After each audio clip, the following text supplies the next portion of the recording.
Thomas, quel bilan peut-on tirer au terme de l'année 2023 écoulée pour le marché de la montagne en Haute-Savoie ? Alors le marché de la montagne en Haute-Savoie en 2023 a été plutôt épargné par rapport au marché que l'on va connaître en plaine. Malgré le contexte qui reste tendu et l'impact des hausses de taux se fait moins ressentir sur le marché de la résidence secondaire en montagne qu'il ne l'est en ville. Est-ce que les ventes ont baissé ? Est-ce que les prix ont également baissé ? Alors les prix ont été corrigés, ils avaient augmenté de manière assez impressionnante sur la période post-Covid et on revient sur des niveaux d'augmentation qui sont plus raisonnables, mais on n'a pas de décrue sur les prix pour l'instant. Quel est le profil des acheteurs, des acquéreurs de ces résidences secondaires ? On est sur des marchés dans les stations d'altitude qui sont très ouverts aux clientèles étrangères, avec quand même une participation principale française, mais on va retrouver des clientèles anglaises qu'on pensait voir disparaître avec le Brexit et qui finalement sont toujours présentes, ainsi des clientèles des marchés de proximité, la Suisse et Belgique, Pays-Bas. Est-ce qu'on a des clients un peu plus éloignés, un peu exotiques comme on dit ? Sur le marché de l'ultraluxe, on va trouver une clientèle vraiment de niche où on va pouvoir avoir des clientèles plus lointaines comme des Brésiliens, des pays des Émirats arabes, Moyen-Orient, mais c'est vraiment des épiphénomènes. Alors on va parler de la location maintenant, location saisonnière. Quel bilan peut-on tirer sur l'année 2023 qui a été marquée encore par un été caniculaire ? Alors la tendance qu'on observe suite à l'épisode Covid d'un regain d'intérêt pour la montagne a tendance à se confirmer, même si on n'est pas sur des croissances à deux chiffres comme on a pu connaître sur l'année post-Covid, on reste quand même sur des chiffres qui sont encourageants pour la montagne et on voit cet intérêt pour des Français principalement pour la montagne hors vacances au ski, où on va découvrir toutes les activités de balade en montagne, nature, et on voit sur les stations principalement de moyenne altitude qui souffrent un petit peu pendant l'hiver du niveau d'enneigement, qui tirent vraiment leur épingle du jeu pendant la période estivale.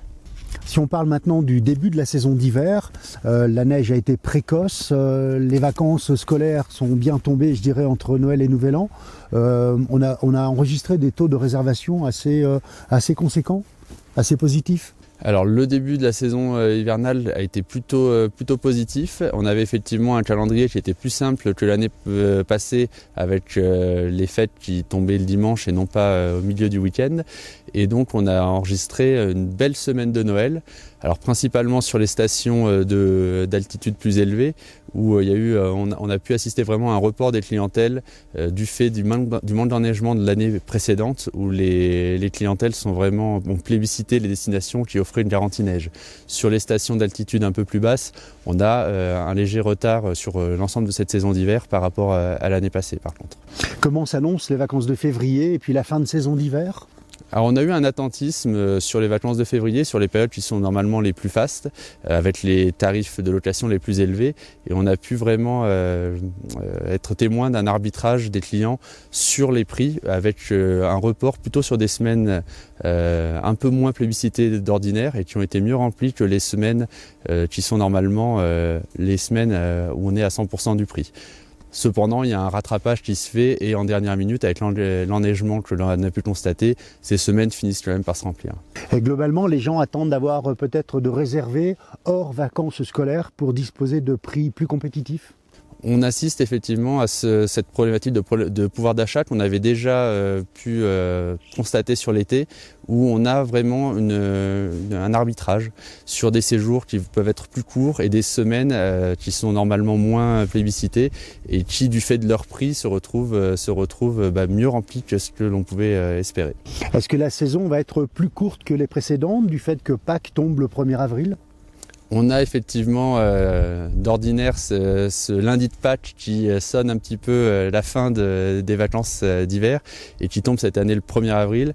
Et donc on accuse pour l'instant un vrai retard sur le mois d'avril.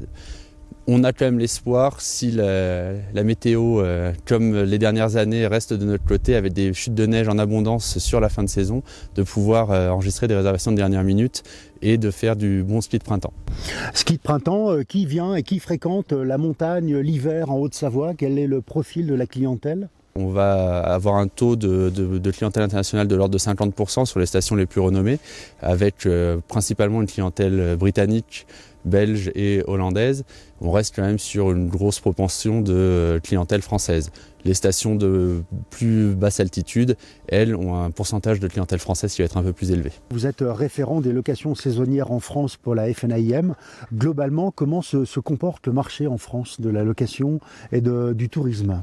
Alors la location saisonnière reste un marché relativement dynamique sur l'ensemble du territoire, avec des disparités et des problématiques locales que l'on connaît sur l'attrition du logement longue durée, et donc des politiques locales qui sont en train d'évoluer et qui mettent un peu à mal sur certains territoires le marché touristique, qui a été un vrai pilier pendant de nombreuses années, et on a des politiques locales qui sont en train un peu de rétropédaler et de limiter le développement du tourisme, et on a des questionnements vraiment sur des territoires bien précis sur l'avenir du tourisme et de la location saisonnière. Oui, parce que les locaux ne peuvent plus se loger à l'année sur des endroits très touristiques où les prix augmentent, où il y a de la location qui se fait plus rapidement également. Donc les autorités, les collectivités prennent des décisions pour pouvoir loger les travailleurs saisonniers, mais aussi les gens qui habitent à l'année, c'est ça.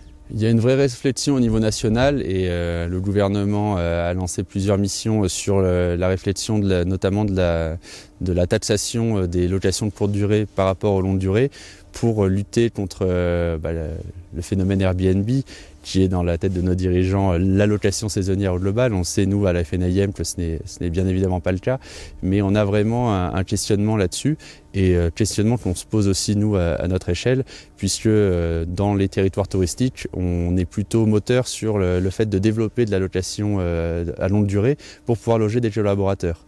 Et on commence à être entendu par les pouvoirs, les politiques locales, puisqu'on voit de plus en plus de programmes de logement destinés à la clientèle, non pas classique vacancière, mais à notre clientèle collaborateur et des gens qui viennent s'installer là sur du plus long terme. Et on espère que les nombreux rendez-vous qui sont pris à l'heure actuelle avec les députés en charge du dossier fassent avancer un petit peu ce dossier. Ça veut dire que par exemple ici même à Avoria, où le PLU était bloqué jusqu'à présent, on pourrait construire des logements, des appartements pour des gens qui voudraient habiter, ou aussi des travailleurs à l'année ?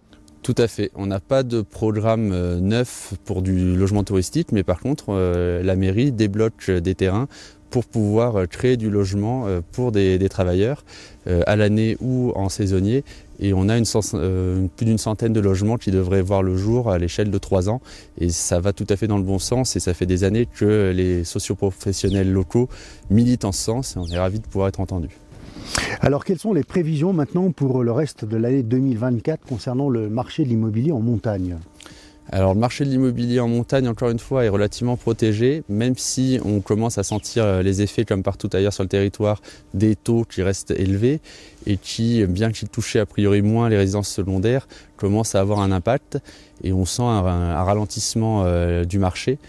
Encore une fois, sorti d'une période qui était relativement exceptionnelle. Donc en fait, on retrouve une stabilité qui était plutôt normale dans les années passées. Mais la tendance reste relativement bonne, les clients sont toujours là, et on attend juste que les taux reviennent à quelque chose de plus normal pour que les acquéreurs qui sont un petit peu attentistes puissent débloquer leurs projets. Le marché semble préservé par rapport à la plaine et au reste du marché de l'Hexagone. Le marché est préservé, les prix ne baissent pas ou peu sur les territoires de montagne. On reste sur un investissement qui est considéré comme plutôt sécurisé, et donc on reste sur des niveaux de prix qui ont eu tendance sur les 2-3 dernières années à évoluer plutôt à la hausse. Alors on va parler du DPE en montagne, vaste sujet. Quelle est l'évolution de ce dossier, je dirais, depuis les différentes années où on se rend compte comme ça chaque année pour faire le point du DPE en montagne? Où en est-on aujourd'hui, début 2024 ? On aimerait bien le savoir. On a beaucoup d'échanges avec les députés qui sont en charge de ces questions, et on aimerait bien connaître la position du gouvernement, puisque pour l'instant on est un petit peu dans le flou. Les choses n'ont pas l'air d'évoluer. On attend quelques résultats dans le premier trimestre de l'année 2024 pour pouvoir enfin avoir une grille de lecture qui soit claire et qu'on puisse apporter des précisions. On milite et on rencontre au sein de la FNAIM beaucoup de parlementaires pour pouvoir faire entendre notre voix et expliquer les spécificités du marché touristique et du marché de montagne. Mais ce n'est pas forcément spécifique à la montagne. Le bord de mer, les littoraux ainsi que les villes touristiques ont également des problématiques qui se rejoignent.